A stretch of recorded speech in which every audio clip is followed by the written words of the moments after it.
ఈ రోజు మనము దేవుడు దేవుడి వాక్యాన్ని చూడబోతున్నాము. ఫలాలు ఇచ్చే చెట్టు. இன்றைக்கு நாம் தேவனுடைய வார்த்தையை பார்க்க போகிறோம். கனி தரும் செடி என்கிற தலைப்பு மேல பார்க்க போகிறோம். మొదటిగా మనము ఫలాలిచ్చే చెట్టై ఉన్నామని యేసుక్రీస్తు యోహానుకు రాసిన సువార్తలో 15వ అధ్యాయము 16వ వాక్యంలో చెప్తున్నాడు అన్నమాట.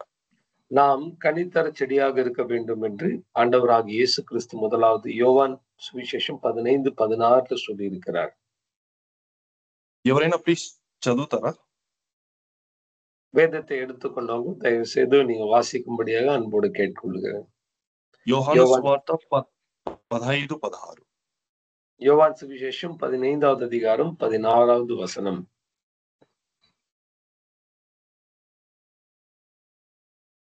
நீங்கள் என்னை தெரிந்து கொள்ளவில்லை, நான் உங்களை தெரிந்து கொண்டேன்.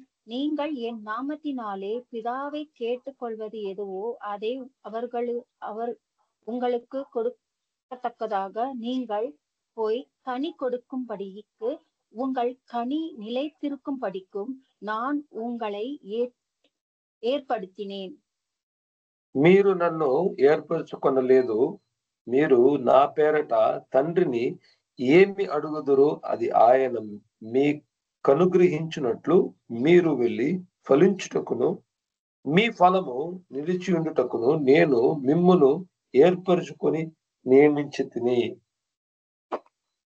చూడండి, యేసుక్రీస్తు దేవుడు అంటున్నాడు, మీరు నన్ను ఏర్పరచుకోలేదు, కానీ దేవుడే మనల్ని ఏర్పరచుకొనున్నాడు. ஆண்டவராக இயேசு சொல்லுகிறார், பாருங்க, நீங்கள் உங்களை நீங்க தெரிந்து கொள்ளவில்லை, தேவனாகிய கர்த்தர் உங்களை தெரிந்து கொண்டிருக்கிறார். దేవుణ్ణి మనం తెలుసుకోలేదు, దేవుడే మనల్ని తెలుసుకున్నారు. మొదటిగా தேவனை நாம் அறியவில்லை, முதலாவது தேவன் நம்மை அவர் அறிந்து கொண்டார்.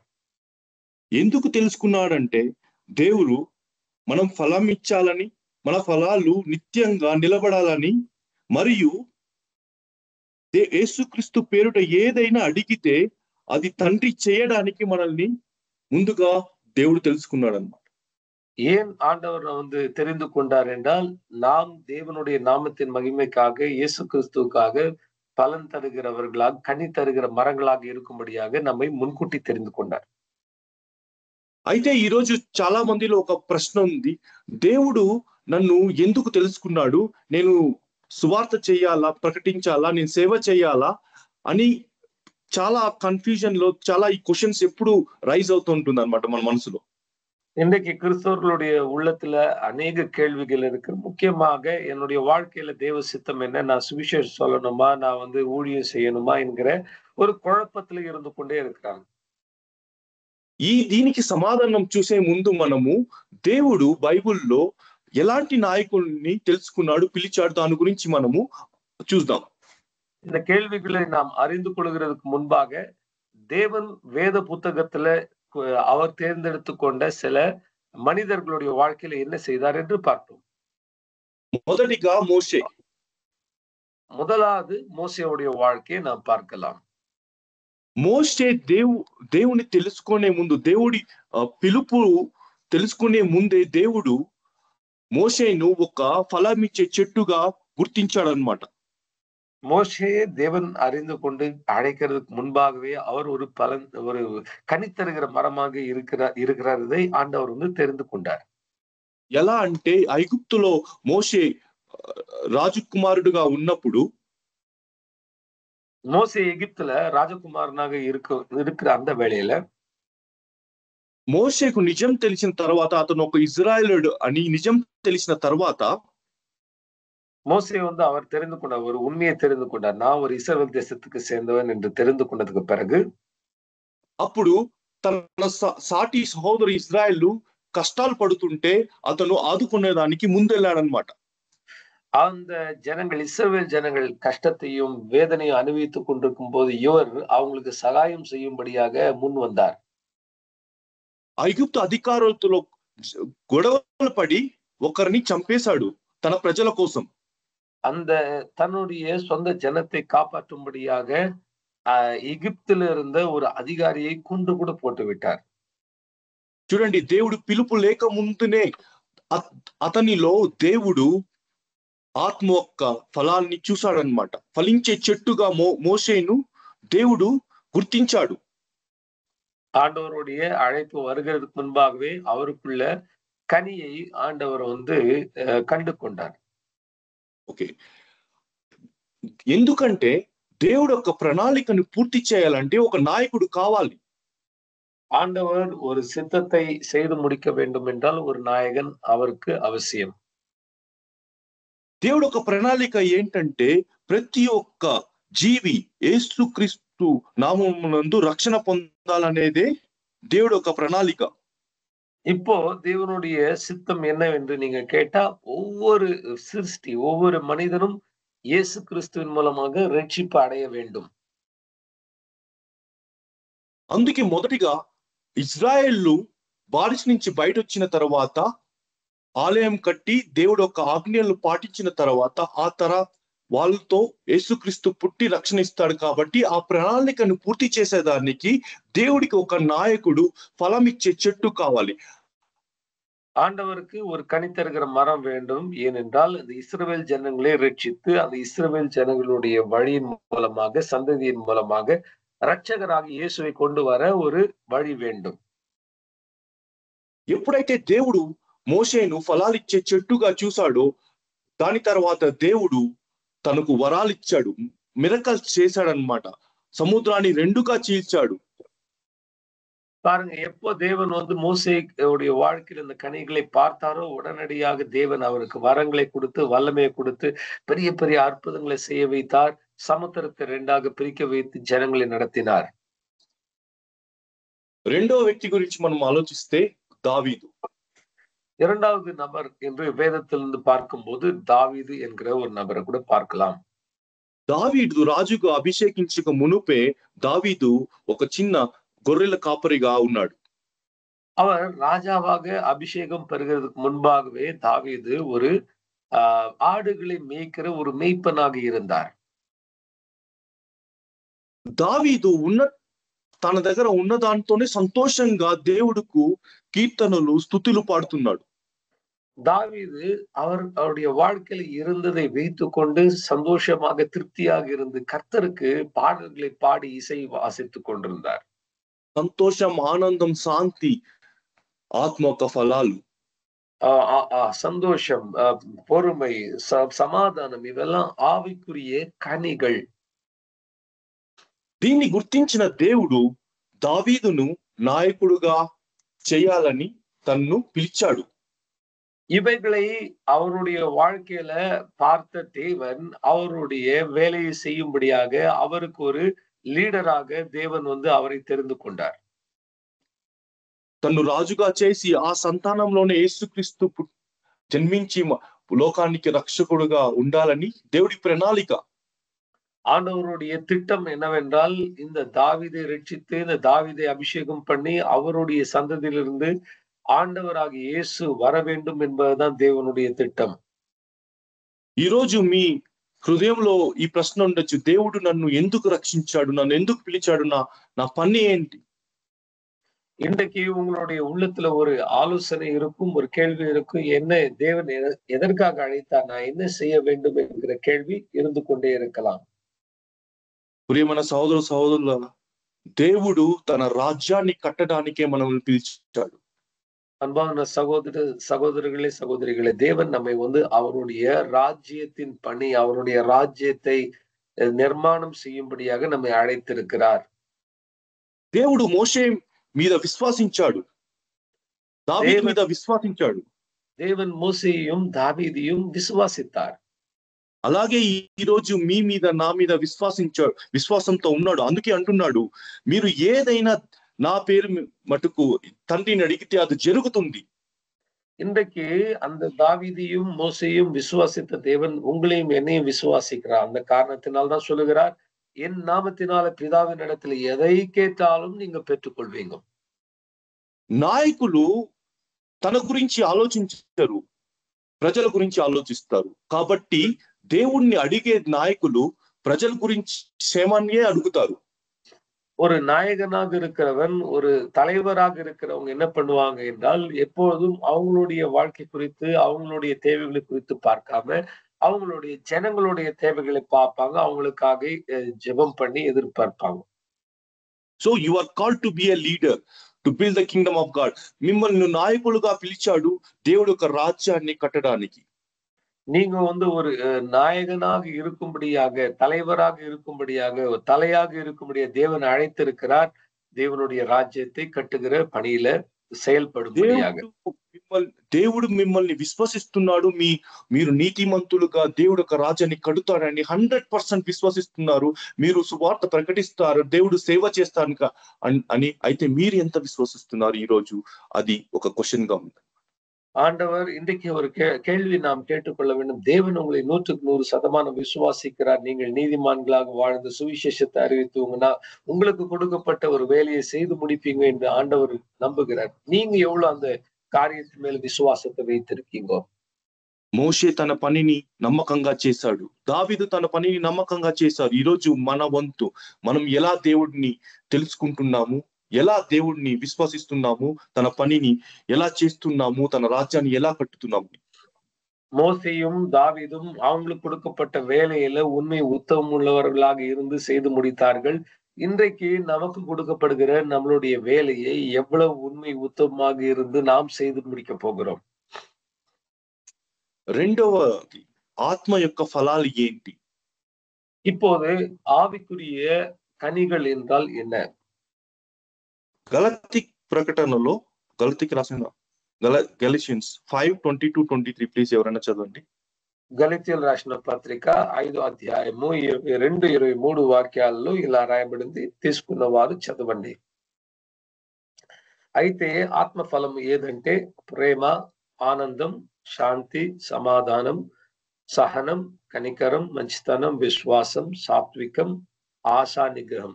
అలాంటి వాటికి వ్యతిరేకంగా ఏ చట్టము లేదు, ఏ తీర్పు లేదు. Praise the lord.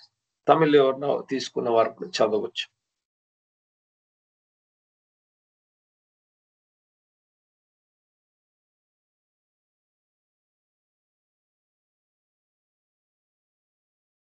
ఓకే. మొదటిగా ప్రేమ. మొదటి ప్రేమ. చూడండి, మనం దేవుణ్ణి అయితే ప్రేమిస్తున్నాము, దేవుడు సన్నిధిలో ప్రతిరోజు ఉండాలనుకుంటున్నాము. కానీ ఆ ప్రేమ ఇతరులు చూపిస్తున్నామా? అది ఫలం అన్నమాట. இப்போது நாம் அன்பு என்று சொல்லும் போது நாம் தேவன் மேல் அன்பு வைக்கிறோம், ஆண்டவர்கிட்ட அன்பா இருக்கிறோம்னு சொல்லுகிறோம். ஆனா நம்ம சுற்றிலும் இருக்கிற மற்றவர்கள் பிறரிடத்துல நாம் அன்பு கூறுகிறோமா? మనం ఆనందంగా ఉండాలని ఒక ఫలం ఉంది.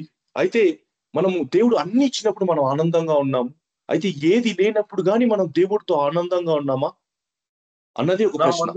மகிழ்ச்சியாக இருக்கிறோம். மகிழ்ச்சி எல்லா காரியங்கள் சரியாக நடக்கும்போது மகிழ்ச்சியா இருக்கிறோம். ஆனா காரியங்கள் தவறி போகும்போது, பிரச்சனைகள் வரும்போது நாம் மகிழ்ச்சியாக இருக்கிறோமா? அதான் ஒரு கேள்வி. చూడండి, ఇలాగా 9 ఫలాలు ఉన్నాయి. ఈ ఫలాల్ని మీరు ప్రార్థించి దేవుని సన్నిధిలో అడగాలి. దేవా, ఈ ఫలాలు మంచి ఫలాలా లేదంటే ఇది చెడ్డు ఫలాలా? అంటే ఒక సైడే మంచిగా కనిపిస్తుందా దేవుడికి మాత్రము, మరో సైడ్ ఎలా ఉందా అనేది మీరు దేవుని అడిగి తెలుసుకోవాలన్నమాట. మీ ఫలాలు ఎలా ఉన్నాయి? இந்த ஆவிக்குரிய கனிகளுக்காக விரும்பி ஜெபிக்க வேண்டும். அதே மாதிரி ஆண்டவர்கிட்ட கேட்கணும், என்னுடைய வாழ்க்கையில நல்ல கனி இருக்கிறதா, கெட்ட கனி இருக்கிறதா, காட்டி தாங்க ஆண்டவரே, என்னுடைய வாழ்க்கையில எனக்கு அந்த ஞானத்தை தாங்க என்று சொல்லி ஆண்டவர்கிட்ட கேட்கணும். దావీదు అయితే తను రాజుగా కాకముందే దేవుని స్తుతిస్తున్నాడు, ఉన్నదాంతో సంతోషంగా స్తుతిస్తున్నాడు. தாவீது பாருங்க, அவர் ராஜாவாக ஆகிறதுக்கு அந்த பதவி எடுக்கிறது, பதவி பிரமாணம் எடுக்கிறதுக்கு முன்பாகவே அவர் சந்தோஷமாக அவர்கிட்ட இருந்ததுல அவர் திருப்தியாக இருந்து தேவனை துதித்து கொண்டு பாடல் பாடிக்கொண்டிருந்தார். ఎలా పాడింటాడంటే, ఒక పాట నేను ఒక స్టేంజ్ పాడాలనుకుంటున్నాను. ஒரு பாடலை ஒரு சரணத்தை பாட வேண்டும் நினைக்கிறேன். పాడే సమయంలో ప్లీజ్ మీరు దేవుడిని సన్నిధిలో అడగండి, మీ ఫలాలు ఎలా ఉన్నాయి, మంచి ఫలాలు ఉన్నాయా లేదంటే ఫలాలే లేవా? దాన్ని మీరు దేవుణ్ణి అడగండి, పరీక్షించమని అడగండి. దేవా, నన్ను పరీక్షించి చెప్పండి దేవా, నేను ఫలం ఇస్తున్నానా లేదా అని. இப்போ இந்த ஒரு சரணத்தை பாடும்போது நீங்க உங்களுடைய வாழ்க்கையை ஒரு முறை பரிசோதித்து பார்த்து, ஆண்டவரே என்னை ஆராய்ந்து பாரும், எனக்குள்ளாக நல்ல கனிகள் இருக்கிறதா, இல்லாவிட்டால் கனி தராத வாழ்க்கையா இருக்கிறேனா என்று சொல்லி நீங்க ஜெபித்து கேளுங்க. నేను దావీదు ఎలా పాడింటాడో అలా ఊహించుకొని పాడుతున్నాను. தாவீது எப்படி பாடியிருப்பார் என்று அதை நான் ఏమి లేనప్పుడు யோசித்து கற்பனை సంతోషంగా பண்ணி பாடுகிறேன். హల్లెలూయా స్తుతి మహిమ ఎల్లప్పుడు దేవునికి ఇచ్చెదము. హల్లెలూయా స్తుతి మహిమ ఎల్లప్పుడు దేవునికి ఇచ్చెదము. ఆ హల్లెలూయా హల్లెలూయా హల్లెలూయా ఆ హల్లెలూయా హల్లెలూయా హల్లెలూయా హల్లెలూయా స్తుతి మహిమ ఎల్లప్పుడు దేవునికి ఇచ్చెదము. హల్లెలూయా స్తుతి మహిమ ఎల్లప్పుడు దేవునికి ఇచ్చెదము. ఆలోచించండి, దేవుణ్ణి ప్రార్థించండి, దేవా నాకు చూపించి నా దగ్గర ఫలాలు ఉన్నాయా లేదా. ஆண்டவரே எனக்கு காட்டுங்க, எனக்குள்ள அப்படிப்பட்ட நல்ல கனி இருக்கிறதா இல்லையா?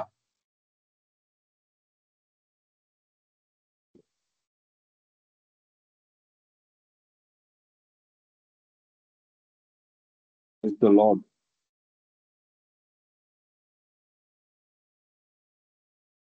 అల్ల సైన్యములకు అధిపతి అయిన ఆ దేవుని స్తుతించెదను. అల్ల సైన్యములకు అధిపతి అయిన ఆ దేవుని స్తుతించెదము. అల్ల సంద్రములను దాటించిన ఆ యెహోవాను స్తుతించెదను. అల్ల సంద్రములను దాటించిన ఆ యెహోవాను స్తుతించెదము. హల్లెలూయా స్తుతి మహిమ ఎల్లప్పుడు దేవునికి ఇచ్చెదను. హల్లెలూయా స్తుతి మహిమ ఎల్లప్పుడు దేవునికి ఇచ్చెదము. ఏది లేనప్పుడు దేవుణ్ణి దావీదు ఇలాగే స్తుతిస్తున్నాడు ఉండొచ్చేమో. எதுவுமே ஒன்றுமே இல்லாத வேளையில கூட தாவீது இப்படிதான் மகிழ்ச்சியோட கர்த்தரை துதித்துக் கொண்டிருப்பார். దావీదు అంటుంటాడు, దేవా నేను గొర్రెల కాపరికి ఉన్నా నాకు సంతోషంగా ఉంది, నేను రాజు అయినా కానీ నాకు సంతోషంగా ఉంది.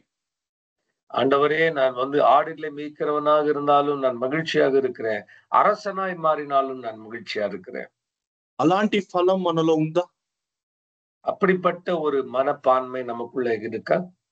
అలాంటి ఆత్మ యొక్క ఫలము మనలో ఉందా అని దేవుణ్ణి మనం మోకరించి అడగాలి, దేవా నా ఫలాల్ని పరీక్షించండి. நாம் முழங்கால் போட்டு தேவனுடைய சன்னிதியில கேட்கணும், ஆண்டவரே இப்படிப்பட்ட கனி, இப்படிப்பட்ட குணம் என்னுடைய வாழ்க்கையில இருக்கிறதா என்று நாம் ஜெபித்து கேட்க வேண்டும். ఓకే, ఇలాగ మీరు అన్ని ఫలాల గురించి పరీక్షించి దేవుడి సన్నిధిలో తెలుసుకోవాలన్నమాట. இப்படி ஒவ்வொரு கனியை இந்த இடத்துல எழுதப்பட்டிருக்கிறது, அந்த குணத்தை எடுத்து நாம் தேவனுடைய சந்நிதியில கேட்டு கேட்டு அவைகளை பெற்றுக்கொண்டு அவைகளை உள்ள பரிபூர்ணம் அடைய வேண்டும். మూడవది, మనం ఎందుకు ఫలించాలి? மூன்றாவது கேள்வி, நாம் ஏன் பலன் கொடுக்கிறவராக இருக்க வேண்டும்? యోహానుకు రాసిన సువార్త 15వ అధ్యాయము 8వ వాక్యంలో చదవండి. யோவான் சுவிசேஷம் 15வது அதிகாரம் 8வது వచనத்துல இப்படி எழுதப்பட்டிருக்குது, ఏం పలన్ கொடுக்க வேண்டும் என்று சொல்லி. మీరు అధికంగా ఫలించి నా శిష్యులుగా ఉంటే నా తండ్రికి మహిమ కలుగుతుంది. ఓకే, நீங்கள் மிகுந்த கனிகளை கொடுப்பதினால் என் பிதா மகிமைப்படுவார், எனக்கு சீஷர்களாக இருப்பீர்கள். ఓకే, అంటే మనం అధికంగా ఫలిస్తే తండ్రికి మహిమ కలుగుతుంది. ఎలా కలుగుతుందంటే ప్రకటన గ్రంథంలో 3వ అధ్యాయము 20-21లో చెప్తున్నారనమాట. దేవుడు మనతో భుజిస్తాడు అన్నమాట. நாம் பலன் கொடுக்கிறவர்களாக மாறும்போது பிதாவாகிய தேவனுடைய நாமம் மகிமைப்படும். எப்படி மகிமைப்படும் என்றால், வெளிப்படுத்தல் விசேஷம் 3வது அதிகாரம் 20-21 வசனங்கள்ல அவர் நம்மோடு கூட நமக்குள்ளாக வாசம் செய்து நம்மோடு கூட அவர் போஜனம் செய்வார். మీలో మంచి కణాలుంటే, ఫలాలుంటే దేవుడు ఆ ఫలాల్ని ருచి చూసి மகிம பொந்துத்தாடு. நமக்குள்ள நல்ல கனிகள் இருக்கும்போது தேவன் நம்மை தேடி வந்து நமக்குள்ள இருக்கிற அந்த கனிகளை அவர் ருசி பார்த்து సంతోషపడువారు. చూడండి, మీ ఇంటికి ఎవరైనా బంధువులు, స్నేహితులు వచ్చినప్పుడు మీరు భోజనం ఇచ్చినప్పుడు వాళ్ళు భోజించి వాళ్ళు సంతోషంగా మీకు గిఫ్ట్స్ గాని ఇస్తారన్నమాట. స్వీట్స్, ఫ్రూట్స్ తెస్తారు కదా. நம்மளுடைய வீட்டுக்கு யாராவது வந்து தெரிந்தவங்க, அறிந்தவங்க, சொந்தக்காரர்கள் வரும்போது அவங்க அவங்கள உபசரிக்கும் போது அவங்க கொண்டு வருகிற இனிப்புகள், సంతోషத்தை ஒருவரோடு ஒருவர் పகிర్ந்து கொள்வாங்க. అలాగే దేవుడు మన ఫలాల్ని భుజించిన తర్వాత మనకు ఆత్మ యొక్క వరాల్ని ఉచితంగా ఇస్తాడన్నమాట. இப்படிப்பட்ட நல்ல கனிகளே நம்மளுடைய வாழ்க்கையில் இருக்கும்போது தேவன் அந்த கனிகளை அவர் சந்தோஷமாக அதை ருசி பார்த்து நமக்கு எப்படி ஒரு நல்ல ஒரு ஈவு கொடுப்பார் என்றால் ஆவிக்குரிய வரங்கள் என்கிற ஈவையும் நமக்கு அளிப்பார். చూడండి, 9 ఫలాలు 9 వరాలు. பாருங்க, இந்த இடத்துல 9 கனிகள் இருக்குது. நம்மளுடைய வாழ்க்கையில் 9 கனிகள் வரும்போது தேவன் 9 வரங்களையும் கொடுக்கிறார். మోసేకి ప్రేమ అన్న ఫలము, దయ అన్న ఫలం ఉన్నప్పుడు దేవుడు అద్భుతాలన్న శక్తినిచ్చాడు. ఒక వరాన్ని ఇచ్చాడు. మిరాకల్ వరాలిచ్చి ఆ సముద్రాన్ని రెండుగా చీల్చాడు మోసే. மோசேயோட வாழ்க்கையில அன்பு, சமாதானம் என்கிற ஒரு கனி வந்ததுனால அற்புதங்களை செய்கிற வரத்தை கொடுத்து సముద్రத்தை రెండాக அதை பிரித்து జనங்களை கொண்டு போனார். చూడండి, ఈ రోజు మీరు దేవుడు వరాల కోసం కోరుకుంటున్నారా? దేవుడు మీలో చూసే இன்றைக்கு நீங்க வந்து தேவனுடைய வரங்களை விரும்பி வரங்களுக்காக ஜெபித்துக் கொண்டிருக்கீங்களா?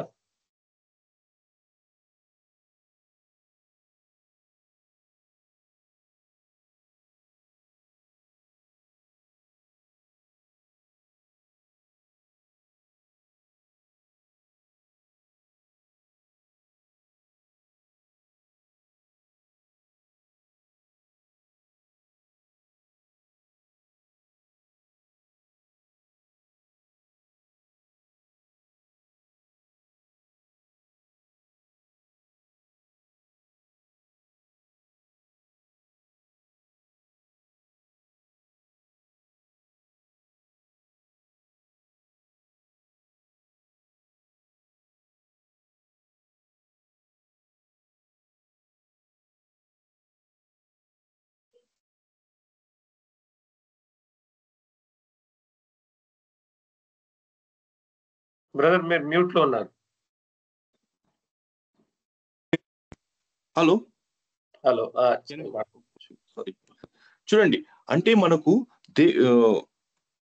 ఫలాలు ఉన్నప్పుడు దేవుడు ఒక వరాలు మనకు దేవుడు ఉచితంగా ఇస్తాడనమాట. நம்மளுடைய வாழ்க்கையில நாம வந்து கனிகள் உள்ளவர்களாக இருக்கும்போது தேவன் இலவசமாக அவருடைய வரங்களையும் அளிக்கிறார். నెక్స్ట్, మనం ఫలించకపోతే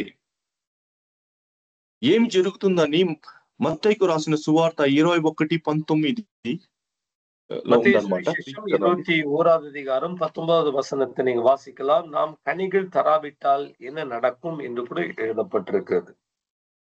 అప్పుడు ఆ దారి పక్కన ఒక అంజూరు చెట్టును చూశాడు.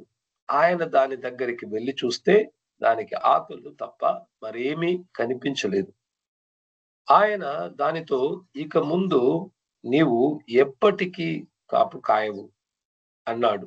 వెంటనే ఆ అంజూరపు చెట్టు ఎండిపోయెను. தமிழ் எடுத்துக்கொண்ட கூட வாசிக்கலாம். மத்தேயு சுவிசேஷம் 21வது அதிகாரம் 19வது வசனம். அப்போது வழியோரன இருந்த அத்தி மரத்தை கண்டு அதனிடத்துல போய் அதிலே இலைகளை அன்றி வேறொன்றையும் காணாமல், இனி ஒரு காலம் உன்னிடத்தில் கனி உண்டாவாத இருப்பதாக என்றார். உடனே అత్తి మరం పట్టు పోయిట్రు. చూడండి, దేవుడు ఒక రోజు మనల్ని జడ్జ్మెంట్ చేస్తాడు. ఆ రోజు మనలో ఫలాలు లేకపోతే మనల్ని అగ్గిలోకి తోసివేస్తాడనమాట.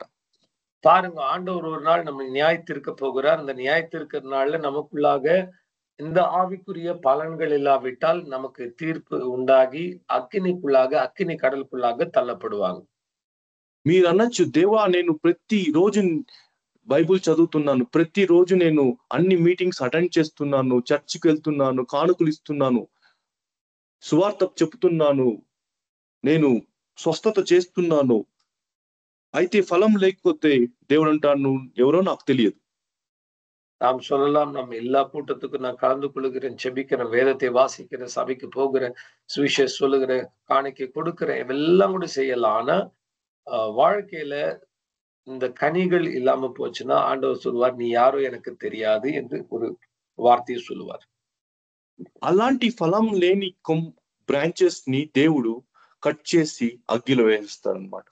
அப்படி பலன் கொடுக்காம இருக்கிற இந்த கிளைகளை வெட்டி அது நெருப்புக்கு போடப்படும். దేవుడు అంటా నువ్వు అవసరం లేదు. యోహానుకు రాసిన పత్రిక 15:2 అంటున్నాడు, నువ్వు నాకు అవసరం లేదు, వేరే వాళ్ళకు నేను ఆశీర్వదిస్తాను, నిన్ను అగ్గిలో వేయడానికి ఒప్పుకుంటాడు యేసుక్రీస్తు గాని. ஆண்டவராக இயேசு கிறிஸ்து யோவான் சுவிசேஷம் 15வது அதிகாரம் 2வது வசனத்தில் இப்படி சொல்லி இருக்கிறார், நீ பலன் கொடுக்காவிட்டால் உன்னை நான் வெட்டி அதை நெருப்புல போடுவேன். చూడండి, దీన్ని మనము సీరియస్ గా తీసుకోవాలన్నమాట. ప్రార్థన చేస్తున్నాము, చర్చ్కి వెళ్తున్నాము, బైబుల్ చదువుతున్నాము, అది సరిపోదు. మనము దేవుడిని ఆజ్ఞని పాటించాలి. దేవుడి ఒక ఆజ్ఞ రెండే, యేసుక్రీస్తు ఒక ఆజ్ఞ. ఒకటి, తండ్రి అయిన దేవుణ్ణి పూర్ణ ఆత్మతో, పూర్ణ హృదయంతో, పూర్ణ శక్తితో ప్రేమించాలి. రెండవది ఫలంలో మొదటిది, ఒకరిని మన సహోదరుని మనలాగా ప్రేమించాలి. ప్రేమ అన్నదే ఉండేది అక్కడ. చూడండి, ఫలమే, ఆ ఫలాన్ని మనము ఉండాలని దేవుడు ఎదురు చూస్తున్నాడు. అది లేకపోతే మనల్ని అగ్గిలో పాడేస్తాడు. பாருங்க, ஆண்டவர் 2 கட்டளைகள் தான் கொடுத்திருக்கிறார். ஒன்று, தேவனாகிய கர்த்தரை முழு உள்ளத்தோட, முழு பலத்தோட, முழு ஆத்மாவோடு நேசிப்பது. இரண்டாவது, நம்மை சுற்றிலும் இருக்கிற நம்மளுடைய சகோதர சகோதரிகளை முழு உள்ளத்தோட நேசிப்பது. நம்மை நேசிக்கிறது போல மற்றவங்களை நேசிக்கிறது. அந்த 2 கட்டளைகளை நாம் கை கொள்ளாமல் நமக்குள்ளாக அந்த அன்பில்லாவிட்டால் நாம் ஒரு நாள் நெருப்புல போடப்படுகிறதுக்கு தயாராகி விடுவோம். ఈ లోకంలో శ్రమలు, ఈ మినిస్ట్రీ, ఈ దేవుడు పెట్టిన ఈ శోధనలు అన్ని మనల్లో ఒక్క ఫ్రూట్ ని చూడడానికే దేవుడు, ప్రేమ అనే ఫ్రూట్ ని చూడడానికే దేవుడు ఇవన్నీ చేస్తున్నాడు. இன்றைக்கு நமக்கு வருகிற சோதனைகள், வேதனைகள், நமக்கு கொடுக்கப்பட்ட ஊழியங்கள் எல்லாமே எதற்குன்னா ஒரே ஒரு காரியம் தான், நம்மளை அன்புல பரிபூர்ணர்களாக மாற்றும்படியாக தான் இவைகளை செய்து கொண்டிருக்கிறார். దేవుడి యొక్క ఆజ్ఞ అన్నమాట, ఇతరుల్ని ప్రేమించండి. దేవునుடைய కట్టளை మற்றவர்களை நேசிக்க வேண்டும் என்று. ఆలోచించండి, మీరు ఎంతగా ఇతరుల కోసం ప్రేమిస్తున్నారు. దేవుణ్ణి అయితే ప్రేమిస్తున్నారు, ఎందుకంటే దేవుడు ఆశీర్వదిస్తాడు, దేవుడు మన వ్యాధుల నుంచి స్వస్థతనిస్తాడు, అన్నిటికీ దేవుడు ఉంటాడు. కాబట్టి దేవుణ్ణి అయితే ప్రేమిస్తున్నాం. అయితే ఇతరుల్ని ప్రేమిస్తున్నామా, అదే ఒక క్వశ్చన్. பாருங்க, நான் மற்றவர்களை நேசிக்கிறோமா என்பதுதான் கேள்வி. தேவனை எல்லாரும் நேசிக்கிறாங்க. எதுக்குன்னா தேவன் ஏதோ ஒன்று கொடுக்கிறார், சுகத்தை கொடுக்கிறார், சந்தோஷத்தை கொடுக்கிறார், வேலையை கொடுக்கிறார், வரங்களை கொடுக்கிறார். ஆனால் மற்றவர்களை நாம் நேசிக்கிறோமா என்பதுதான் பெரிய கேள்வியே. చూడండి, మెసేజ్ ఇవ్వడము చాలా కొంచెం ప్రిపేర్ అవ్వాలి, బైబుల్ చదవడం కష్టంగా ఉంది. అయితే అదన్నీ మనం చేస్తున్నాం. ఎందుకంటే మెసేజ్ ఇస్తే, ప్రార్థన చేస్తే, పాటలు పాడితే, సువార్త చెప్తే దేవుడిని సంతోషంగా పరచగలుగుతాం అని అనుకొని మనం ఇదే చేస్తున్నాం. பாருங்க, நாம் எல்லாமே ஊழியம் செய்யறோம், மெசேஜ் கொடுக்கிறோம், பாடல்களை பாடுகிறோம், ஜெபிக்கிறோம். இதெல்லாம் செய்யும் போது தேவனை மையப்படுத்துகிறோம், தேவனுக்கு ஏதோ ஒரு காரியத்தை செய்கிறோம் என்று சொல்லி இதையே நாம் செய்து கொண்டிருக்கிறோம். అయితే దేవుడు ఎప్పుడు సంతోషపడతాడంటే, దేవుడు ఎప్పుడు మహిమ కలుగుతాడంటే, మనం ఒకరిని ఒకరు ప్రేమించినప్పుడు, మన సాటి సహోదరుని దయచూసి మనకి బీదవాన్ని ఆదుకున్నప్పుడు, విధవల్ని ఆదుకున్నప్పుడు, తండ్రి లేని వాడిని ఆదుకున్నప్పుడే దేవుడు మహిమపరచగలుగుతాడు. దేవుడికి అదే సంతోషం, అదే కావాలి, అదే ఫ్రూట్ ని ఎదురు చూస్తున్నాడు మనలో నుంచి. ஆண்டவர் நம்ம கிட்ட இருந்து எதிர்பார்க்கிற கனி நாம் வந்து மற்றவங்களை நேசிக்கணும், ஒருவரை ஒருவர் நாம் அன்பாக இருக்கணும், தாய் தகப்பன் இல்லாதவர்களுக்கு தேவைகளை சந்திக்கணும், ஏழைகளுக்கு உதவி செய்யணும். அப்படிப்பட்ட ஒரு கனியை தான் நம்மளுடைய வாழ்க்கையில எதிர்பார்க்கிறார். చివరిగా ఫలించాలంటే ఏం చేయాలి? கடைசியாக பலன் கொடுக்க வேண்டும் என்றால் என்ன செய்யணும்? యోహానుకు రాసిన సువార్త 15:4 చదవండి. யோவான் சுவிசேஷம் 14வது அதிகாரம் 4வது వచనத்தை వాసిద్దాం. నాయందు నిలిచియుండుడి, మీయందు నేనును నిలిచియుందును. తీగ ద్రాక్ష వల్లిలో నిలిచి ఉంటేనే గాని తనంతట తానే ఎలాగు ఫలింపదో అలాగే నాయందు నిలిచి ఉంటే కానీ మీరును ఫలింపరు. చూడండి, మనము ఫలించాలంటే యేసుక్రీస్తులో చివరి వరకు ఉండాలన్నమాట. நாம் பலன் கொடுக்க வேண்டும் என்றால் இயேசு கிறிஸ்துவோடு இணைந்து கடைசி வரைக்கும் நிலைத்திருக்க வேண்டும். మన చెట్టు, మనం ఒక చెట్టు కాబట్టి మన ఒక రూట్ దేవుడికి కనెక్ట్ అవ్వాలి. కల్వారి ఆ సిలువకి కనెక్ట్ అయి ఉండాలి. நாம் ஒரு கிளையாக இருக்கும்போது செடியோடு இணைந்து நாம் கல்வாரி மரம் என்கிற அந்த ஒரு வேருக்கு நாம் சேரப்பட்டவர்களாக இருக்கணும். యేసుక్రీస్తు లేకుండా మనము ఫలించలేము. ஆண்டவராக இயேசு கிறிஸ்து இல்லாம நம்ம வந்து பலன் கொடுக்க முடியாது. యేసుక్రీస్తు అంటే యేసుక్రీస్తు ఉండడం అంటే అతని ఆజ్ఞని పాటించాలి. అతని ఆజ్ఞ ఏమంటే ఇతరుల్ని ప్రేమించడమే అతని ఆజ్ఞ. రెండే ఆజ్ఞ. ஆண்டவராக இயேசுவை நாம் வந்து அவரோடு இணைந்து இருக்கிறோம் என்றால் அர்த்தம் என்ன? அவருடைய கட்டளைகளை கீழ்ப்படிய வேண்டும். இயேசு கிறிஸ்துவின் கட்டளை என்ன? மற்றவர்களை ஒருவரை ஒருவர் அன்பு கூறுவது தான் இயேசு கிறிஸ்துவுடைய கட்டளையே. చూడండి, మీరు ఒక మెసేజ్ ప్రిపేర్ చేయాలంటే 3 గంటలు 2 గంటలు తీసుకుంటారు. ఒకరిని ప్రేమించాలంటే 1 నిమిషం చాలు, ఒక స్మైల్ చాలు, ఒక చిన్న ఒక గెస్చర్ చాలు, మనం ప్రేమించొచ్చు. பாருங்க, ஒரு செய்தியை தயார் பண்ணா 2 மணி நேரம் 3 மணி நேரம் எடுத்துக் கொடுக்குறோம். ஆனா மற்றவங்ககிட்ட அன்பா இருக்குன்னா ஒன்றும் தேவையில்லை. அவங்கள பார்த்து ஒரு சாதாரணமா ஒரு சிரிச்சு ஒரு அன்பான வார்த்தையை பேசி அவங்கள இடத்துல அன்பாக நடந்து கொள்ளலாம். అప్పుడు దేవుడు చాలా సంతోషిస్తాడన్నమాట. அப்படி நாம் மற்றவங்க இடத்துல அன்பு கூறும்போது தேவன் நமக்குள்ளாக மிகவும் மகிழ்ச்சி அடைவார். ఓకే అండి, థ్యాంక్ యూ. దేవుడు ఈ మెసేజ్ ని ఆశీర్వదించాలని అని కోరుకుంటున్నాను. ఆమేన్. கர்த்தருடைய நாமத்துக்கு மகிமை உண்டாவதாக.